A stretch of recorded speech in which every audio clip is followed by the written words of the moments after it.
వస్తుంది నీకు ఎన్నిసార్లు చెప్పాను బుద్ధి లేదు ఏటమో బుద్ధి గిద్దరు మాట్లాడుతుండవు నేను చుట్టగా వస్తే నీకే నీ పని చేస్తున్నావు గానా ఏడ్ చేస్తున్నావు ఒక పక్క ఇల్లు తుడుస్తున్నావు ఒక పక్క ఆ పాడు చుట్ట కలుస్తూ బూడిద కలుస్తున్నావు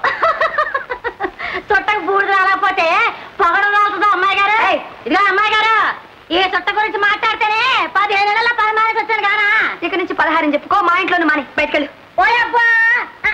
నాకేడు భయం అనుకుంటున్నా రేటి మానేస్తేనే కానీ మీరటో తెలిసి రాదు ఇదిగో ఎక్కువ మాట్లాడంటే నాకు మండుతుంది చేతగారు వాడి బెదిరించు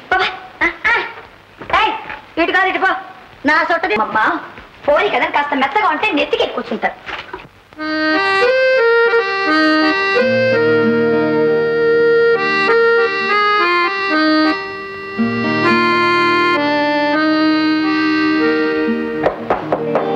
ఇదిగో నిన్నే మీ అయ్యగారున్నారా అరే పిలుస్తుంటే వినపడలా లే నాకు రవంత శివుడు కాస్తంత గట్టిగా వాగు ఓహో ఇది చెవిటి మేడమా అది సరే నువ్వు కాస్త లోపలికి వెళ్ళి రవి గారు వచ్చారని మీ అయ్యగారితో చెప్పు నానెందుకు చెప్పాలి కావాలంటే నువ్వే గట్టిగా కేకై దీనికి ఎంత పొగరు అయ్యగారి పొగరే దీనికి వచ్చి ఉంటుంది ఏంటది గొంతులో గులకరా పుట్టడు గొడుగుతున్నావు అబ్బే గొరగడం లేదు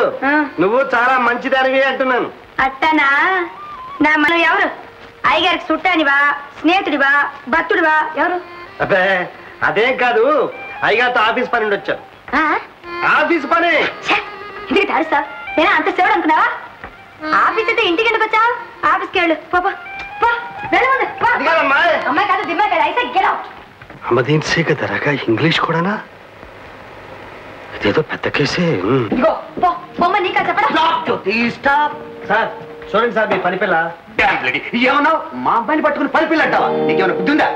మీ అమ్మాయ పొరపాటైంది క్షమించండి సార్ నోను నేను కాదు అమ్మాయిని అడుగు ఈయన క్షమాపణలు ఎవరు కావాలి కానీ ఎవరైనా డాడీ ఓ బడుద్దాయి కొడుకు సార్ ఆఫీస్ లో కూడా ఇలాగే మాట్లాడారు పెద్దవారు కదా అని మర్యాద ఇచ్చాను కానీ ఇంకోసారి అంటే మర్యాద దక్కదంటావు అంతేనా అంటాను మళ్ళీ మళ్ళీ అంటాను వెళ్ళి నీ బాబుతో చెప్పుకో సార్ చిన్నతనంలో నీతో పాటు ఆడుకున్న నీ బాల్యమిత్రుడు రాజారావు ఇంకా మారలేదు అలా ఉన్నాడని చెప్పబోయే సార్ మా నాన్న మీరు డాంప్లడి